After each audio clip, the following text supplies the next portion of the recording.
Hello everyone, आप सबका स्वागत है हमारे YouTube channel apex classes edutech में। और आज हम पढ़ने वाले हैं प्रत्यावर्ती धारा का लेक्चर नंबर 7।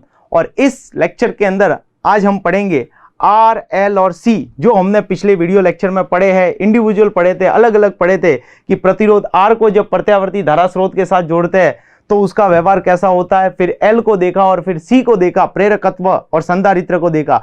आज इन तीनों को कंबाइन करके प्रत्यावर्ती धारा स्रोत के साथ जोड़ेंगे और उसको जोड़ने के बाद में उसका बिहेवियर कैसा होता है, वो किस किस तरीके से फेजर डायग्राम में उसके अंतर आता है, उसके बारे में आज हम चर्चा करेंगे। तो चलिए शुरू करते हैं आज का हमारा लेक्चर। तो देखिए, पहले अगर हेडिंग की बात की जाए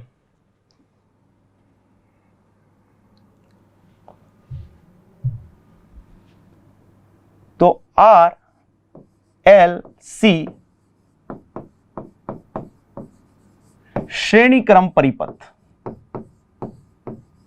ठीक, इस परिपथ के बारे में आज हम चर्चा करेंगे कि प्रेरकत्व, संधारित्र और प्रतिरोध, इन तीनों को ही अगर हम श्रेणी क्रम में जोड़ते हैं तो श्रेणी क्रम में जोड़ने के बाद इसका व्यवहार कैसा होता है, वो भी प्रत्यावर्ती धारा स्रोत के साथ। क्योंकि डीसी के साथ तो हम पिछले वाले अगर जितने भी चैप्टर देखे, चाहे वो विद्युत धारा वाला चैप्टर देखे या प्रेरकत्व वाला, चुंबकीय प्रभाव वाला, उन सब में हमने बैटरी काम में ली है। लेकिन इस चैप्टर में हम जो काम में ले रहे हैं वो बेसिकली प्रत्यावर्ती धारा के बारे में। तो प्रत्यावर्ती धारा स्रोत के साथ अपन इन तीनों को जोड़ रहे हैं। तो देखिए, अगर इसके डायग्राम की बात की जाए तो डायग्राम कैसे होगा। ये प्रतिरोध आर, इसके साथ में एक कुंडली को जोड़ दिया, ये एल, और इसके साथ में जोड़ दिया हमने संधारित्र सी, और इन तीनों को हमने जोड़ दिया प्रत्यावर्ती धारा स्रोत के साथ। ये प्रत्यावर्ती धारा स्रोत जो है वो V इज इक्वल टू क्या होगा, V0 साइन ओमेगा टी। इस चैप्टर में स्टार्टिंग से ये इक्वेशन तो चल ही रही है।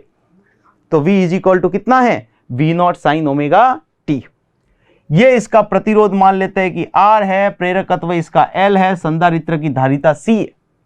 तो जरा ध्यान से देखिए, ये जो है वो श्रेणी क्रम परिपथ है, और जो श्रेणी क्रम परिपथ होता है उसके अंदर जितनी धारा R में जाएगी वही L में जाएगी और वही C में जाएगी। मतलब R, L और C में जो जाने वाली धारा है वो धारा क्या रहेगी, सेम रहेगी। लेकिन हमें पता है कि जो श्रेणी क्रम संयोजन होता है, इस श्रेणी क्रम संयोजन के अंदर प्रत्येक का जो विभवांतर होगा, प्रत्येक के सिरों का जो वोल्टेज होगा, वो वोल्टेज क्या रहेगा बच्चों, अलग अलग रहेगा। तो चलिए, इसके अगर वोल्टेज की बात की जाए प्रतिरोध के, तो प्रतिरोध का वोल्टेज बेसिकली क्या लिखा जाएगा, तो प्रतिरोध का वोल्टेज यहां से यहां तक हम लिखेंगे कि इसका वोल्टेज कितना है, VR है। बात की जाए अगर प्रेरकत्व की, तो प्रेरकत्व का वोल्टेज क्या हो जाएगा, तो VL हो जाएगा। और संधारित्र की बात की जाए तो ये हो जाएगा VC।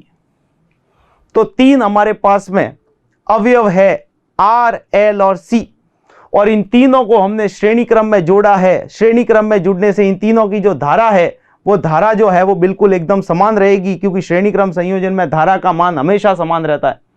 लेकिन जो वोल्टेज होगा वो वोल्टेज क्या रहेगा, अलग अलग रहेगा। अब देखिए, जो प्रत्यावर्ती धारा होती है उसमें वोल्टेज और करंट दोनों के बीच में कलांतर होता है। किसी में वोल्टेज आगे चलता है, किसी में करंट आगे चलती है, और वो हम पुराने वाले वीडियो लेक्चर में हम बहुत अच्छे से इसके बारे में चर्चा कर चुके हैं। तो अगर आपने वो वीडियो लेक्चर नहीं देखे हैं तो प्लीज उनको पहले जाके देखिए, उनको समझिए, फिर उसके बाद में ये टॉपिक पढ़ोगे तो बहुत अच्छे से समझ में आएगा और मजा भी आएगा इस टॉपिक को समझने में कि हाँ, हमने कुछ नई बात सीखी है आज। तो चलिए, अगर बात की जाए प्रतिरोध के बारे में, तो प्रतिरोध जो है उसके अगर वोल्टेज और करंट दोनों की बात की जाए तो दोनों के मध्य का कलांतर कितना होता है, दोनों के मध्य का कलांतर होता है 0 रेडियन। ये हम पिछले वीडियो लेक्चर में कई बार चर्चा कर चुके हैं। तो बस उसी बात को यहां पे लिखा जाएगा कि पहला पॉइंट, फर्स्ट पॉइंट क्या कहेगा कि शुद्ध प्रतिरोध के लिए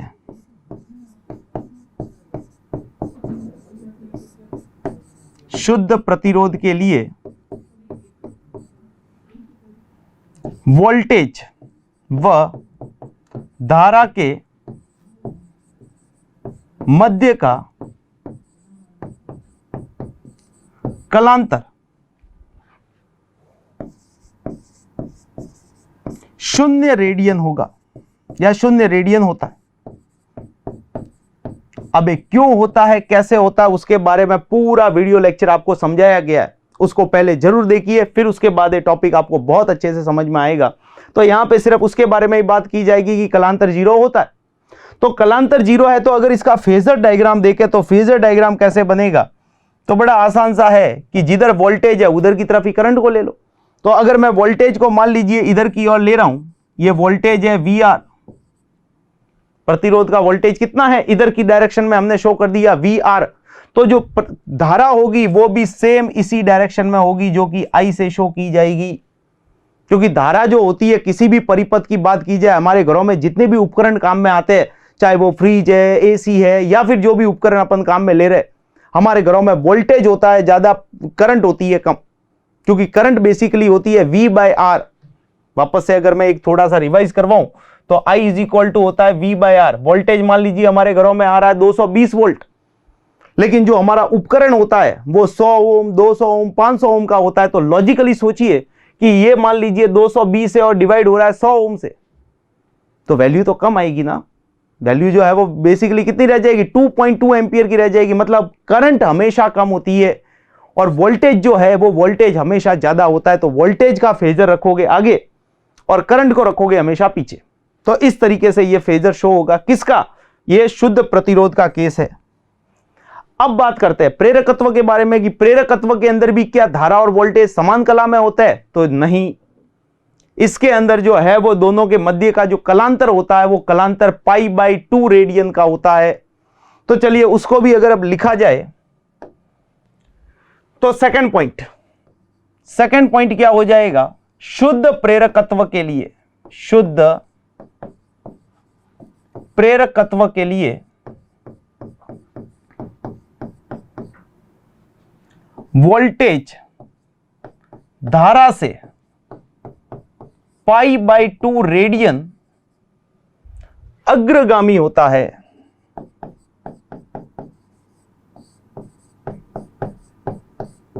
क्या होता है बच्चों, अग्रगामी होता है। कौन, वोल्टेज आगे होता है, धारा पीछे होती है। तो अगर इसका फेजर निरूपण देखें तो इसका फेजर निरूपण कैसे हो जाएगा, इसका फेजर निरूपण बड़ा आराम से अपन बना सकते हैं कि अगर मान लीजिए इधर की ओर मैं करंट को शो करूं तो जो वोल्टेज होगा वो वोल्टेज जो है वो π/2 रेडियन अग्रगामी होगा। करंट इधर है, करंट को तो हमेशा x दिशा में ही लेना है, ये बात मान के चलो।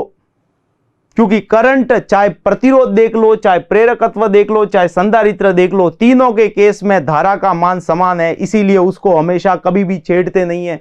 करंट को तो हमेशा x दिशा में ही लेके चलो। वोल्टेज है वो π/2 आगे है तो π/2 आगे ले लो, π/2 पीछे है तो π/2 पीछे ले लो, और उसी धारा की दिशा में है तो उसी दिशा में ले लो। ये फेजर का कुछ छोटा सा नियम होता है। चलिए तो तीसरे पॉइंट की बात करते हैं, क्योंकि तीसरा पॉइंट बेसिकली संधारित्र के लिए लिखा जाएगा, क्योंकि संधारित्र भी तो उपकरण जुड़ा हुआ है। तो संधारित्र के बारे में लिखा जाए तो देखिए क्या लिखा जाएगा, थर्ड पॉइंट संधारित्र के लिए। तो तीसरा पॉइंट संधारित्र के लिए क्या लिखेंगे कि शुद्ध संधारित्र के लिए वोल्टेज धारा से π/2 रेडियन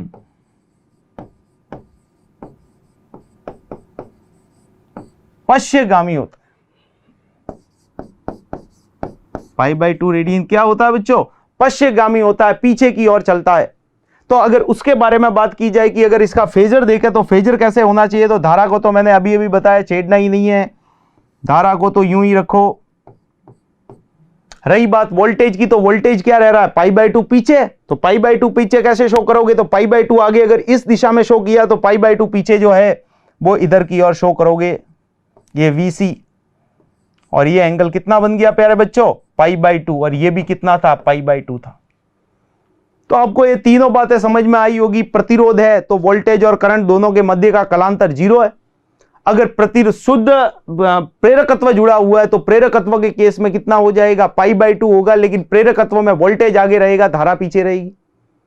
और तीसरे वाले केस की बात की जाए संधारित्र वाले केस की, तो संधारित्र वाले केस में बेसिकली क्या होगा कि करंट जो है उसके ठीक π/2 रेडियन पीछे कौन रहता है, वोल्टेज रहता है। तो ये तीनों बातें अगर अपने को ढंग से समझ में आए तो अब एल, आर और सी इन तीनों श्रेणी क्रम का जो फेजर डायग्राम है, उस फेजर डायग्राम को हम बड़े आसानी से बना सकते हैं। तो आइए देखते हैं कि फेजर डायग्राम बनाएंगे कैसे। तो देखिए बड़ा आसान सा है, हेडिंग डालते हैं इसकी बढ़िया सी, आरएलसी परिपथ, और परिपथ भी कौन सा है बच्चों? श्रेणी क्रम परिपथ। आरएलसी परिपथ का फेजर आरेख, ठीक है। सदिश निरूपण देख रहे हैं कि कैसे होगा इसका सदिश निरूपण, कैसे इसको शो किया जाएगा। तो देखिए करंट को तो छेड़ना ही नहीं है, करंट तो सेम डायरेक्शन में रहेगी, बस करंट के सापेक्ष वोल्टेज को देखना है अपने को। तो देखिए करंट की बात करो तो करंट को तो एक्स दिशा में ही रखो। तो चलिए साहब करंट को एक्स दिशा में रख लिया इधर की ओर, मान लीजिए करंट है। अब प्रतिरोध का केस देखूं तो प्रतिरोध के केस में जिधर करंट होती है उधर ही वोल्टेज रहता है। तो करंट इस दिशा में अगर हमने मानी है तो वोल्टेज जो होगा वो भी इसी दिशा में होगा। तो वोल्टेज ज्यादा होता है तो वीआर मैंने कुछ ऐसे लिख दिया। क्लियर बात। अब बात किसकी करनी है? प्रेरकत्व की। तो प्रेरकत्व के अंदर जो वोल्टेज होता है वो अग्रगामी होता है, कितना? π/2। और किससे? धारा से। तो हम वोल्टेज से नहीं देख रहे, धारा से देख रहे। इस धारा के सापेक्ष π/2 आगे, तो π/2 आगे कैसे शो किया जाएगा? तो π/2 आगे कुछ ऐसे शो किया जाएगा, ये VL, ये π/2 रेडियन। ठीक। अब बात करते हैं संधारित्र वाले केस की। तो संधारित्र वाले केस के अंदर बेसिकली क्या हो रहा है? धारा से π/2 पीछे, तो धारा से π/2 पीछे कैसे हो जाएगा? ये हो जाएगा कुछ ऐसे, ये VC। तो ये हमारे पास में बेसिकली किसका फेजर हो गया? ये फेजर हुआ है R, L और C। तीनों को अगर श्रेणी क्रम में जोड़े तो कुछ ऐसा फेजर अपने को मिलता है। और ये फेजर अपने आप में सारी बातें बता रहा है कि प्रतिरोध की और धारा दोनों सेम दिशा में होंगे, प्रतिरोध के लिए वोल्टेज और धारा दोनों सेम दिशा में होंगे। जबकि बात की जाए अगर प्रेरकत्व के लिए तो धारा से π/2 आगे वोल्टेज रहता है, और संधारित्र की बात करें तो π/2 पीछे रहता है वोल्टेज। यह चर्चा हमने अभी की। अब देखिए इसके लिए एक केस लिया जा रहा है, एक स्पेशल केस लिया जा रहा है। हम मानते हैं यहां पे, देखिए ऐसा हो भी सकता है और नहीं भी हो सकता। नहीं होगा तो उसके लिए भी आगे एक केस ले लेंगे, लेकिन अभी स्टार्टिंग में अपन एक बात मान के चलते हैं, स्पेशल केस। और वो स्पेशल केस क्या मान लिया? मान लो एक बार के लिए कि जो प्रेरकत्व का वोल्टेज है, ये जो मापांक आ रहा है, ये मापांक इस संधारित्र के वोल्टेज से ज्यादा है। प्रेरकत्व का जो वोल्टेज, प्रेरकत्व के सिरों का जो वोल्टेज है वो संधारित्र के सिरों के वोल्टेज से क्या है? ज्यादा है। ऐसा जरूरी नहीं है, हो सकता है संधारित्र का वोल्टेज ज्यादा हो, लेकिन यहां पे हम बेसिकली क्या मान रहे हैं? एक स्पेशल केस लिया जा रहा है कि यदि वोल्टेज ऑफ इंडक्टर, ये जो प्रेरकत्व है, इसका वोल्टेज ज्यादा है कैपेसिटर से। ये जो कैपेसिटर लगा हुआ है इसके वोल्टेज से क्या है? ज्यादा है। तो ये फेजर आरेख कैसे बनेगा उसके बारे में बात करें तो फेजर नेक्स्ट स्लाइड पे ले रहा हूं। तो देखिए पहले इसको समझिए कि ये फेजर में बेसिकली होगा क्या। ये वोल्टेज मान लीजिए 200 वोल्ट है। अब इसको बेसिकली फेजर बोलते हैं कि इसको सदिश निरूपण को। तो अगर मैं इस वाले वोल्टेज को ऊपर की ओर अध्यारोपित कर दूं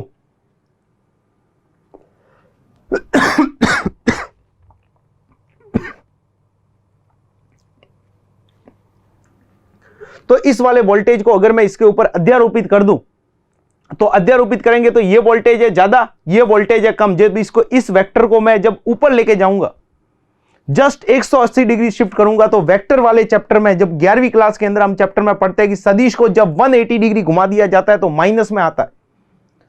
तो ये जब वेक्टर को मैं इधर घुमा दूंगा तो ये VC क्या बन जाएगा? नेगेटिव का, माइनस का VC, और माइनस VC इसके साथ ऐड हो जाएगा।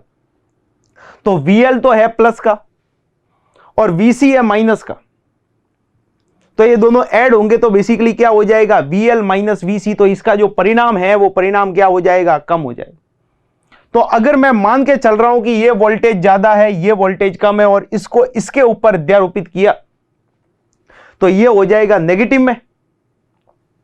और जैसे ही ये नेगेटिव में हो जाएगा तो VL में से VC घटेगा, तो परिणाम हमारा छोटा रह जाएगा। तो देखिए फेजर कैसे बनेगा। ये हमने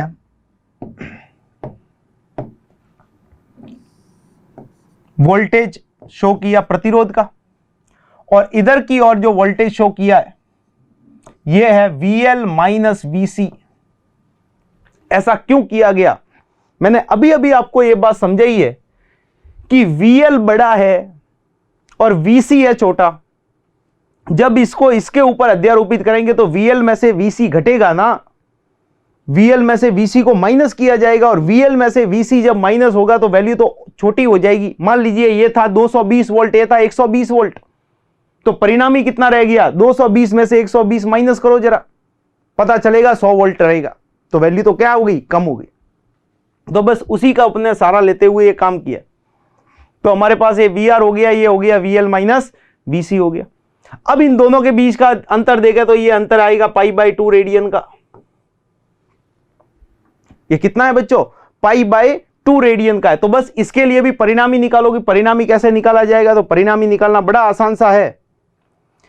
अगर इस वेक्टर के बारे में बात की जाए तो इसको मैं इधर शिफ्ट कर दूं, तो अगर इस वेक्टर को मैं इधर शिफ्ट कर दूं तो ये हमारा नया वेक्टर बन जाएगा VL माइनस VC का। ये नया वेक्टर हो गया ना अपने पास, ये है VR और ये बन गया VL माइनस VC। इस वेक्टर को मैंने इधर शिफ्ट कर दिया, क्योंकि वेक्टर वाले चैप्टर में हम पढ़ते हैं कि जब वेक्टर को, ये वेक्टर है मान लीजिए इतना परिणाम का, अगर मैं इसको परिणामी को बिल्कुल यूं का यूं समानांतर शिफ्ट कर दूं तो वेक्टर का ना मापांक बदला ना दिशा बदली, तो ये वेक्टर बदलने वाला नहीं है। तो बस VL माइनस VC का जो ये सदिश है, सदिश रूप में जो अपन इसको दर्शा रहे हैं, उसको मैंने इधर शिफ्ट किया, तो इसकी एक फोटोकॉपी इधर भी बन जाएगी VL माइनस VC। क्लियर बात यहां तक? तो अब यहां पे देखें तो त्रिभुज नियम बड़ा आसानी से समझ में आ रहा है। कैसे हो जाएगा? VR इधर है, VL माइनस VC इधर है, तो इसका परिणामी कैसे जाएगा? इसका परिणामी कुछ ऐसे जाएगा। त्रिभुज नियम लगा इसके अंदर, वेक्टर A वेक्टर B तो वेक्टर R, और ये बेसिकली आपका कहलाएगा VLCR। क्या कहलाएगा बच्चों? VLCR कहलाएगा। तो अगर आपसे पूछा जाए कि इस VLCR का मापांक कितना होगा, तो वेक्टर लॉ के अकॉर्डिंग निकालो, रूट ऑफ A का स्क्वायर प्लस B का square plus 2AB cos theta, जो 11वीं क्लास में चैप्टर पढ़ते हैं उसकी बात कर रहा हूं। तो रूट लगा दिया साहब, A का स्क्वायर मतलब VR का स्क्वायर प्लस B का स्क्वायर, तो B क्या है? VL माइनस VC का square plus 2AB cos theta, तो 2 A की वैल्यू क्या हो जाएगी? VR, और B की वैल्यू क्या हो जाएगी? VL माइनस VC, और ये बन जाएगा cos 90, क्योंकि दोनों के मध्य का एंगल कितना है? π/2 है ना, π/2 को ही अपन क्या बोलते हैं? 90 डिग्री। तो अगर इसको बड़े ध्यान से देखें तो यहां से पता चल रहा है कि ये पूरी टर्म जीरो में चली गई, क्योंकि cos 90 की वैल्यू क्या हो जाएगी बच्चों? जीरो हो जाएगी। तो हमारे पास क्या बच गया? तो हमारे पास बच गया VLCR is equal to root of, ये लिखा गया VR का स्क्वायर VL माइनस VC का स्क्वायर, यही बना। अब अपने को पता करना है कि धारा के रूप में इसको कैसे लिखा जाए। तो ओम का नियम बड़ा आसान सा है। ओम का नियम बेसिकली अगर लिखो तो R के सिरों का वोल्टेज, इसको क्या पढ़ेंगे? R के सिरों का वोल्टेज, ये L के सिरों का वोल्टेज और ये C के सिरों का वोल्टेज। तो ओम के नियमानुसार, ओम्स लॉ से क्या कहते हैं ओम जी? क्या कहते हैं भाई? ओम जी कहते हैं I इज इक्वल टू, या फिर मैं लिखूं V is equal to, voltage के रूप में लिखा जाए तो V इज इक्वल टू होता है IR, यही होता है। तो अगर प्रतिरोध के लिए बात की जाए तो प्रतिरोध के सिरों का वोल्टेज क्या हो जाएगा? I इंटू R होगा, क्योंकि प्रतिरोध तो R है। प्रेरकत्व के सिरों का वोल्टेज क्या होगा? तो I इंटू XL। धारा सब में बराबर है, इसलिए धारा के बारे में तो कोई चर्चा करनी ही नहीं है अपने को। और VR की बात, VC की बात की जाए तो I इंटू XC हो जाएगा। तीनों में ओम्स लॉ लगाया है I इंटू R वाला। तो इन तीनों की वैल्यू को जरा पिछली स्लाइड पे देखिए, तो VR, VL और VC, इन तीनों की वैल्यू हमारे पास में ओम्स लॉ से हमारे पास में ये वैल्यू आती है। तो अगर इन तीनों की वैल्यू अगर पुट की जाए तो VLCR क्या बन जाएगा? रूट ऑफ, पहले था VR का स्क्वायर, तो VR मतलब I स्क्वायर R स्क्वायर, यही बना। फिर इसके बाद में आएगा XL, तो XL क्या था? सॉरी VL क्या था? I into XL। Minus VC क्या था, I इंटू XC स्क्वायर कर लिया। अब जरा ध्यान से देखिए, नॉर्मल सी मैथमेटिक्स से I कॉमन आएगा तो I स्क्वायर के साथ कॉमन आएगा। तो अगर इसको लिखो तो VLCR is equal to root of I square R square, साथ ही साथ में यहां से I स्क्वायर और कॉमन ले लिया, यह बन गया XL माइनस XC का स्क्वायर। अरे भाई नॉर्मल सी मैथमेटिक्स है और कुछ नहीं है, टाइम पास है और कुछ नहीं है।